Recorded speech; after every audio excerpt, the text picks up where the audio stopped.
Welcome back to another episode of the Unstuck Career. I have with me the Unstuck Career podcast. I guess I should tell you it's a podcast. I have with me Bishop Kevin Foreman. This is such an honor that you Wow, reached out thank to you. me. Thank you. Well, thank you for having me. I'm so glad to be with you today and excited what we're going to talk about. I think we're going to add some value to the lives of everybody. So it is the pleasure and privilege is mine to be with you and be with your amazing audience. Thank you so much. And as I was looking at some of the things that you do, you're a change maker. There's so many. I grew up just kind of waiting for things to happen. Yeah. You don't do that. You No, make things happen. So talk a little bit about before I hit record, we were talking about you're now in the freezing city of Atlanta. yes, it's Antarctica today. As of today, it's Antarctica today. So call it Antarctica, Georgia today, right? That's right.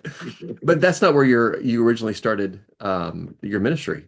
No, no. So I was born in Denver, reared in Memphis, and then back to Denver. Spent majority of my life really in Denver. Now, interestingly, I like to claim the South for the food and the Southern hospitality. Oh So, yeah. so if people ask me, I'll normally go that direction. But now in Atlanta, we moved our headquarters and moved me here to Atlanta at the end of 2024, the very end of it. So really, you count it 2025. So, and it's been an amazing journey. But the joke is, I came out of my mom's womb with a Bible and a briefcase. That I had this affinity towards spirituality, and I had Uh-huh. this affinity towards success and business and entrepreneurship. So there was always this belief that I was a bit different and understood that I was different. And I learned to embrace my difference instead of demonize my difference. I learned to recognize that what excites my peers doesn't excite me. Mm. Like, hanging out didn't excite me. Starting a business excited me. Just kind of doing nothing idle with my time, that didn't excite me. Learning, growing, studying music, the arts, those types of things excited me. So I was different. And to your point, I've always been the type of person that, like this lion behind me, like that's my personality. So that's Yeah. what I got. People say, "Are you a Leo?" No, it's that's my That's you. personality. That's me. That I am just the type of person that doesn't wait on something to happen. I make it happen. And a lot of times people can view people that way, sometimes in a negative light. But I Mhm. think the reality is that either you're happening to life or life is happening to you, and you have to pick which one you want to be. Pick your heart. Both are hard. Pick Right. your heart.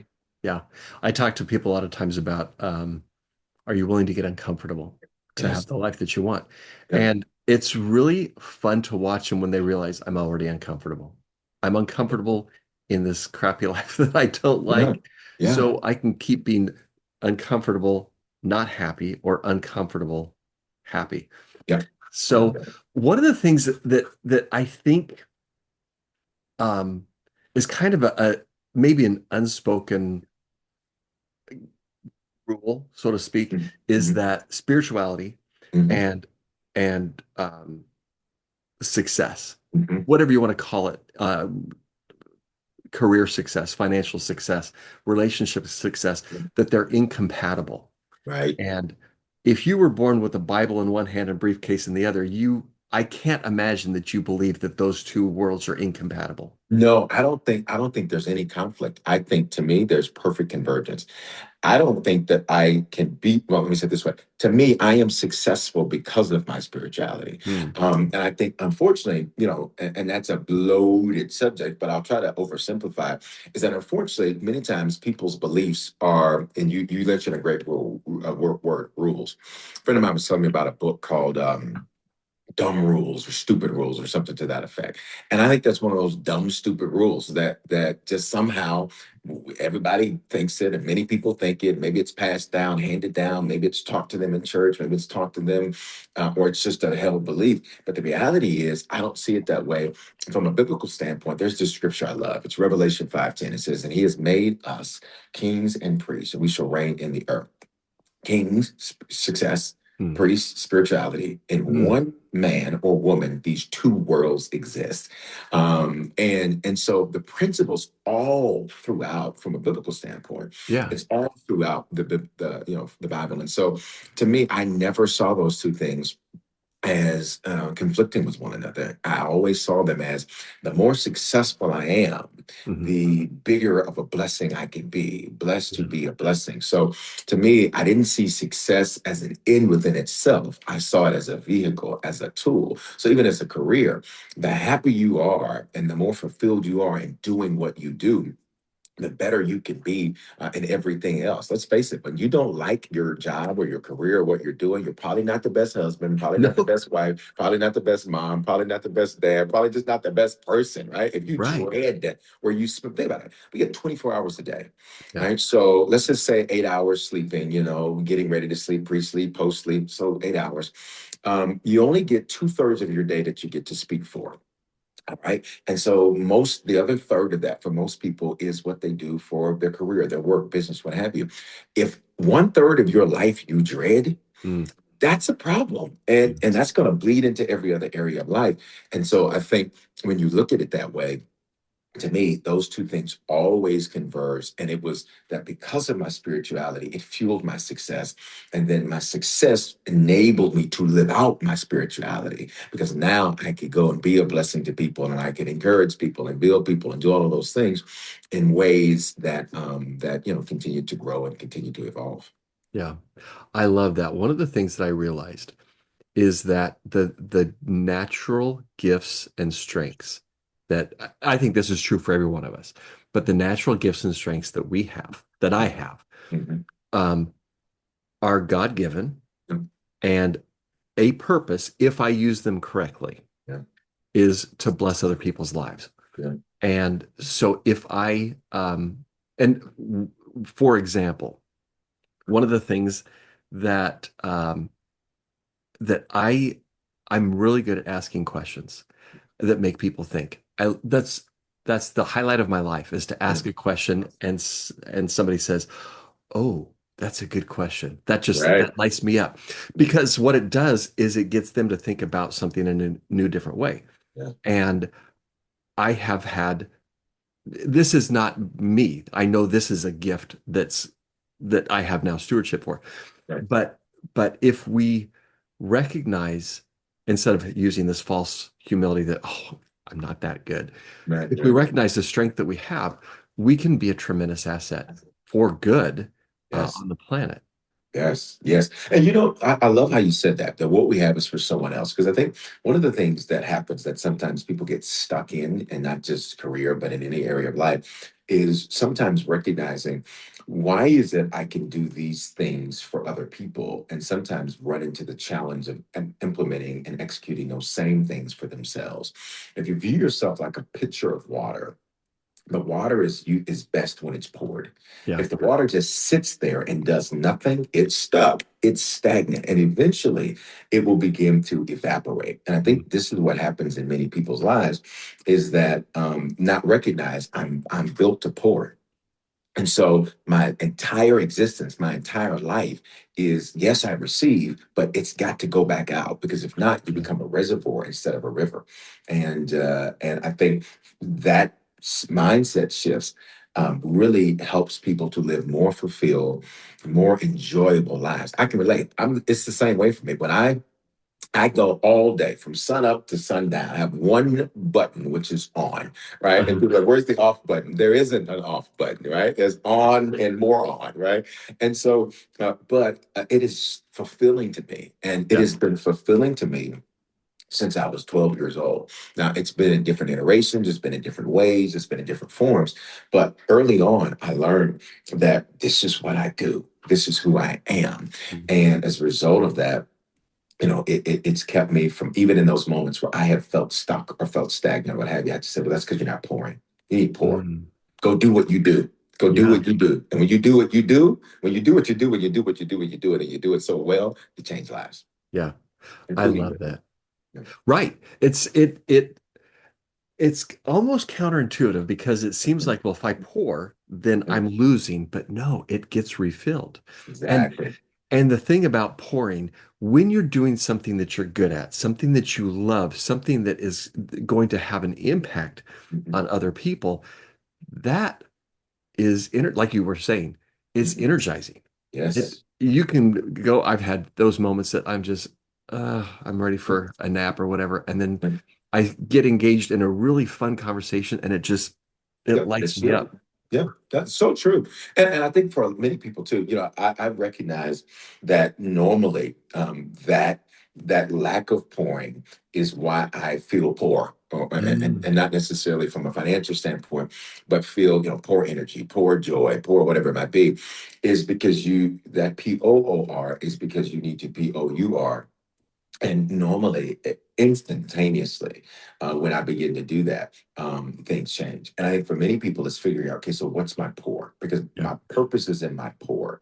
And when I recognize that, and when I do that, it doesn't matter where you're at, what you're doing, what you go through, you always have a way out. Because we're always going to run into challenges, but I just need to know how to get out of them. We're going to Right. always run into difficulties. I just need to know how to get out. Right. So when you encounter somebody that is feeling like there is no way out, Hmm. what advice would you give to Hmm. somebody that they don't see the way forward, they don't see that it's possible? Yep. I would love to have a conversation about faith and belief Yeah. as well, because that I think is can be really crucial. But Yeah. but what advice would you give? Well, number one is remember the malls where you used to have you go to the one of the entrances, and when you get there, they have the map. You look at all the stores, and it say you are here. Hmm. And I think for many people, they have incorrectly, this is what I would say. Let's find out where you are because maybe you're somewhere you think you are, but you're not. Maybe you think you're in the worst situation of your life, and maybe it only feels like that because we haven't properly identified where you are. So let's back up. Let's have a conversation about where you feel like you are, and then let's look at the facts because feelings often don't match facts. I saw this interesting article that said most millionaires don't feel empowered financially. They're Yeah, not happy. And I thought, that's crazy. I yeah, said, because most people, their goal, their aspiration from a financial standpoint is to be a millionaire. yeah. But the people who get there don't feel it. So why don't they feel it? Over 51%, 50% rather, over 50%. So why don't they feel it? Well, often it's because the facts don't match the feelings Yeah. because there's some feeling we need to deal with that's under here. So I Hmm. often say, let's identify where you are. And then let's identify, number one, the facts of where you are. Then number two, let's identify why that feeling is there. Hmm. Is that feeling there because you had an expectation of what you would feel like at this stage of life and it feels different? So it did meet your expectation, but it's not bad. Yeah. Right? It's not that it's a bad thing. It just didn't meet what you would expect it to be. Is what you expected it to be ruining how good it is? And so those would be the first two things. And then the third thing I would say to someone that feels that way is don't be afraid to ask for help, to Yeah. get help. One of the greatest sources of therapy for me is that I call it, I keep my circle tight, I keep my circle right. Uh-huh. And I keep iron around me. There's the scripture that says iron sharpens iron. Mm. So I learned I need other people like that line behind me. Right. They sharpen me. So if I get around like your cat, love your cat. But if I get around your cat versus this big cat, right, Right. right, we're gonna have a whole thing going on, right? It's gonna be a whole Right. thing. And so I use that as an analogy to say, you have to have people around you that can see you as both your Superman and your Clark Kent.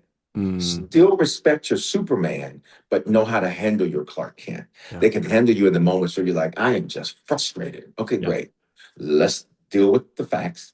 Yeah. Let's examine the feeling. Now let's move forward, right? There's the teacher in me wanting to alliterate. Right. Facts, feelings, forward, right? I love So, that. but that's how you address it Hmm. because you have to create a workflow or a strategy around having these moments where you feel stuck, where you feel that, because they're not going to stop. I don't care if you Yeah. have $10 billion, they're not going to stop. I don't care if you have $100 billion, they're not going to stop. I don't care if you have everything you could ever want, it's not going to stop. Yeah. So it's part of the human experience. So you have to have a strategy. You have to have some tactics that say, this is how I'm going to address that. And that's where I would start with that. Because I think for most people, it's like, I wasn't expecting to feel this. And my Hmm. response is, but why not though? It's not the Yeah. first time you felt it. It's not the first time you've been there. That's like, driving in Atlanta and hitting a pothole. Like, what did you expect? That's the way the streets are made here. So Right. you should have expected that. Yeah. So I love that you brought up the idea of the person who hits the $1 million doesn't feel Hmm. like anything different.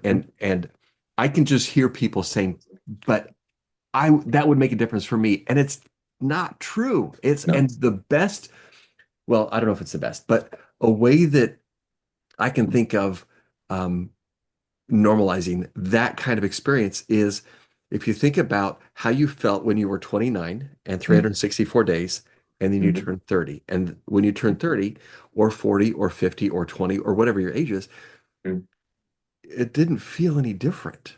It didn't Hmm. feel, yeah, I'm 57. I don't feel 57. I feel Hmm. like I did when I was 25 because that's Hmm. just Yeah. how my life Yeah. was.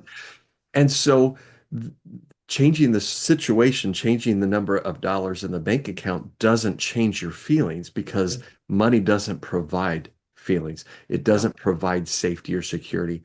And we assume that it does, but it doesn't. And No. so I love that you brought that up because Yes. it really is the internal um, dialogue Yeah. that has to change, and the number of dollars is irrelevant.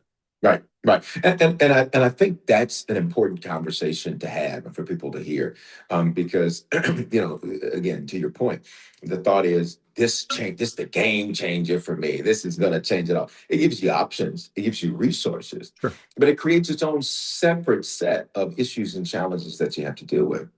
That's not to dissuade someone from wanting to pursue financial achievement. It's Sure. just simpler to say, just recognize, and once you climb that mountain, you're gonna say, this is it. You want to climb another one and another one and another one and another one. Like, a lot of people who climb mountains, living in Denver for so many years, you'd think that I summited some of the mountains, that I was a frequent skier or a frequent snowboarder. I was not. In fact, the only time I was in the mountains is when I was there to speak at one of the resorts for leaders and executives and pastors or whatever it might be. But what I've noticed is when I talk to people who do, summit mountains and mountain climbing, that type of deal, it's an addiction in some ways, in the sense Hmm. that once they do one, I did this one, I did this one, and they'll point them out. I remember I had a gentleman who was on my team for years, and he would go through, and he would say, Bishop, I've been on that one, that one, that one, that one. He just started pointing them out. And I said, wow, you've done all of that. He said, yep, I can't wait to do the next one. He wanted to continue to summit or to reach these heights of Uh-huh. more and more and more. And so it didn't, once he got up there, he was like, I'm good, I'm done. It became this insatiable desire that I had to keep doing more. And I think that speaks very plainly to success in any form, is that it becomes a thing that you want to continue doing more. But in itself, you have to recognize that the journey is the fulfillment for you Yeah. and I. And that goes to that internal dialogue. It's like getting up here is what I'm excited about, because I learned to persevere. I learned to overcome obstacles. It's what I learned. One of the things that I have in my home, I'm looking at it right now. It was the first when I moved out. I was the type that when I turned 18, I was out the day I turned 18. Uh-huh. Like I had everything ready, had my place ready, had everything ready to go. Like the day I turned 18, I said, love you, mom. I gotta go. Um, but one of the things she gave me is, I'm literally looking at it right in front of me. It says, life is a journey, not a destination. Mhm. And appreciating the journey helps you to create and keep a healthy dialogue and healthy mental health, healthy spiritual health, healthy physical health, because it's not this thing of I can't enjoy it until I get there, because Yeah. once you get there you realize I got somewhere else to go.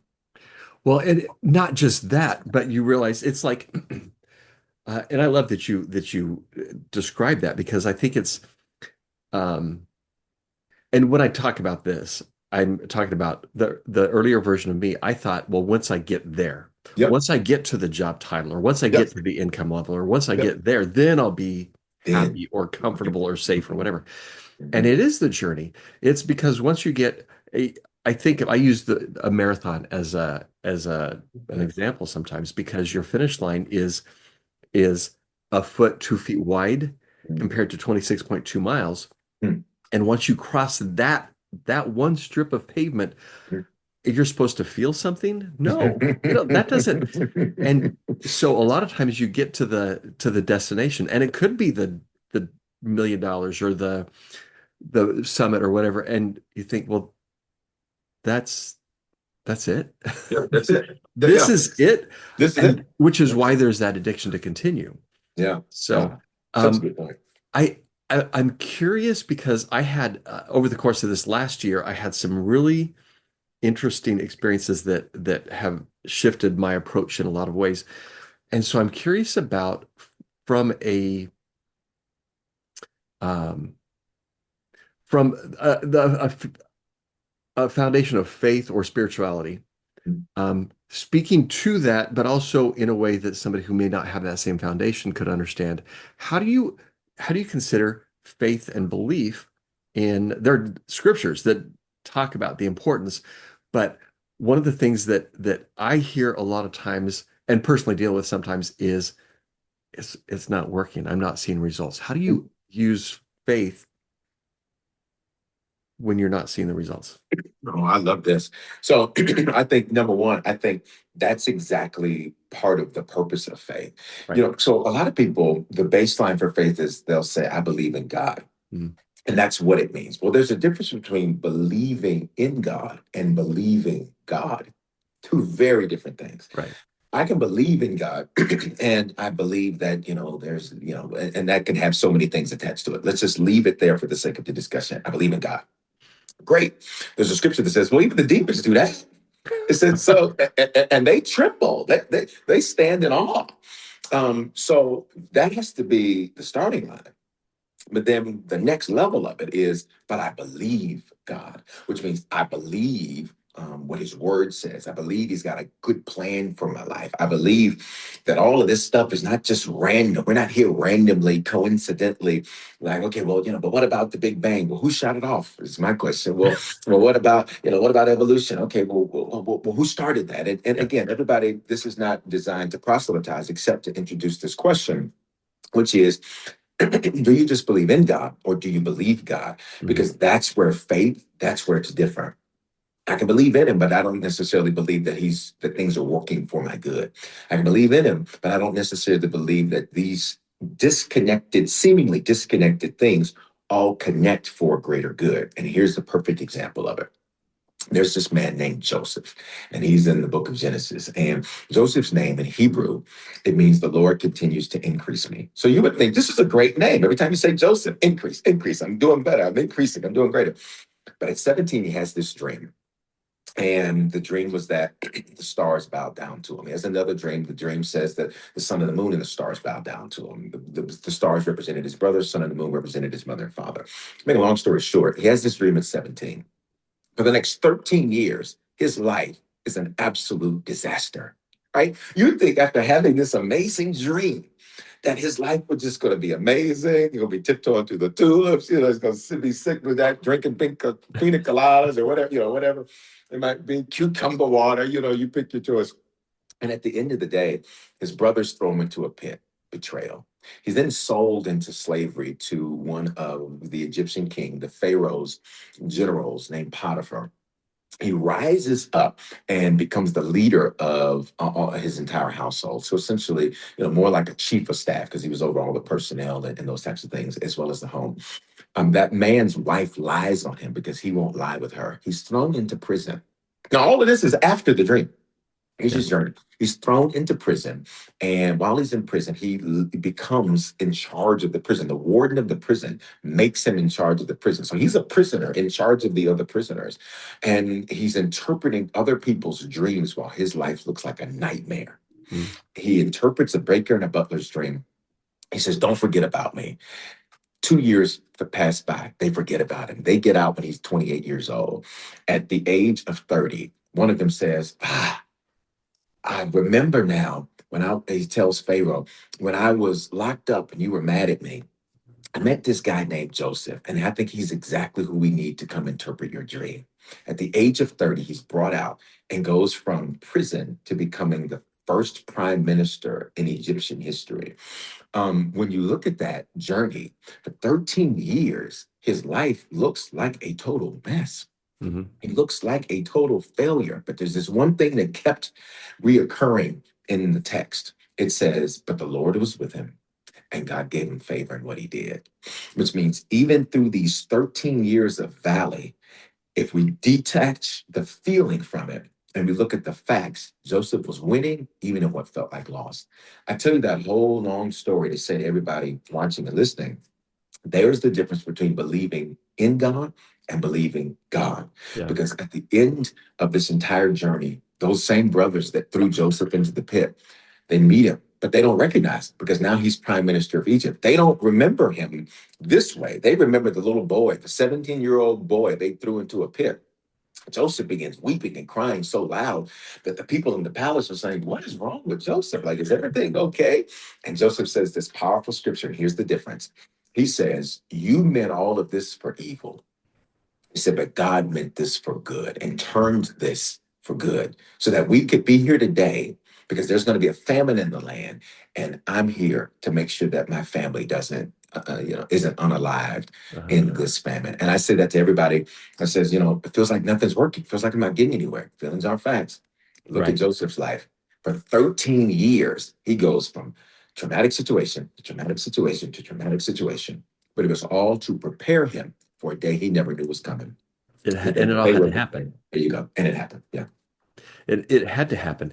One Got of it. the things that I think is fascinating to think about, and I like the belief that comes when I think about all of the hard things that I went through Mhm. myself. Yep. I had to go through those, especially as I was a new I had recently left my job, new coach. I'm working with people, and I would have people tell me what they're struggling with. Mhm. Well, I dealt with that same issue. Yep. And somebody else, well, I'm Yep. dealing with I dealt with that same issue. And I had to go through all those things. Plus, it had to get so bad in my case that I had really no option. Yep. In fact, my wife said, "Do you ever feel like you know what you're supposed to do, but you're not moving fast enough for Yep. God that He Mhm. just then pushes you a little bit?" I Yes. said, "Yeah, I kind of feel like that." And she said, "I think that's what's happening." So, Very wise wife you have. Very oh, wise she's wife you incredible. have. She's great. But yeah, the hard things that we go through, and this is for anybody who's stuck or feeling like there's no way forward. You had to get to that point, or Yes. you would just coast. Yes. And I look at Joseph's life. Think about it. He's 17 years old. He's the 11th son. So he's not the oldest. So the prospects for him are pretty, in that culture in that day, it pretty much suggested that you're just kind of going to be one of the numbers, type of deal. And it's almost like, Joseph, if I don't have them betray you and throw you into a pit, you're so loyal, you'll never leave. Yes.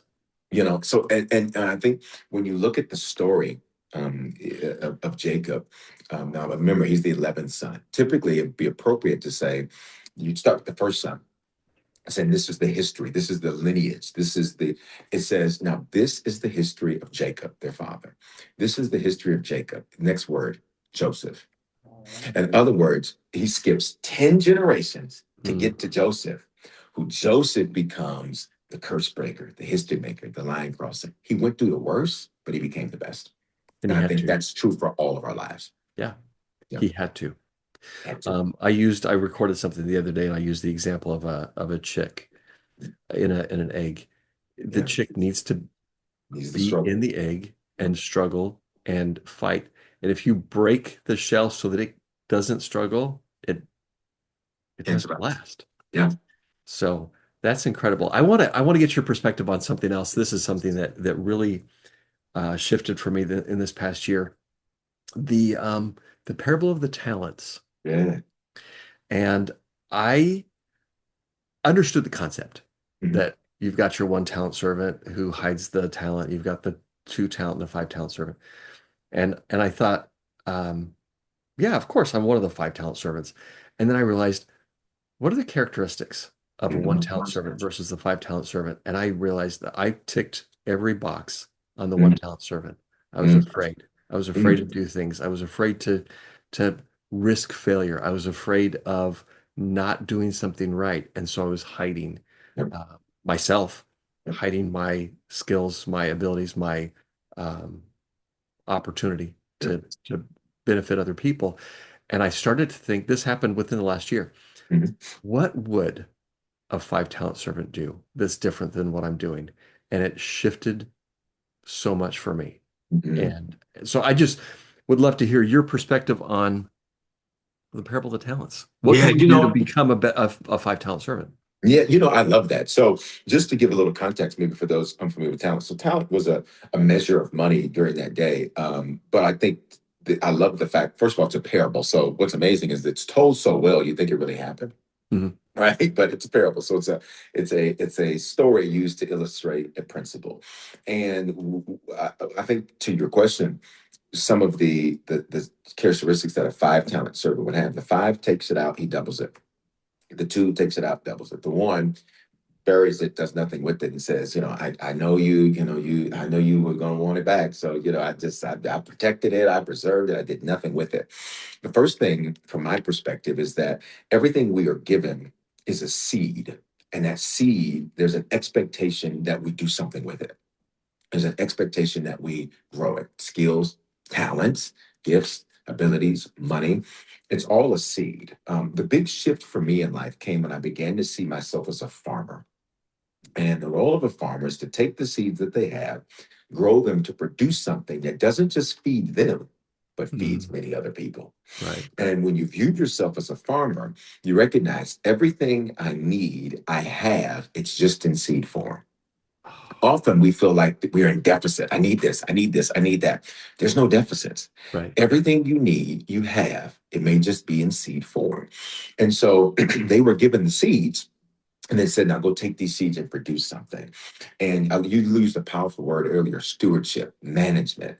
I stopped seeing myself as the owner of these things and the manager of these things that has to report to someone for these things. And when you see it that way, it gives you a sense of a higher level of responsibility. Because let's just use, for example, I could use something pretty straightforward. Let's just use my phone.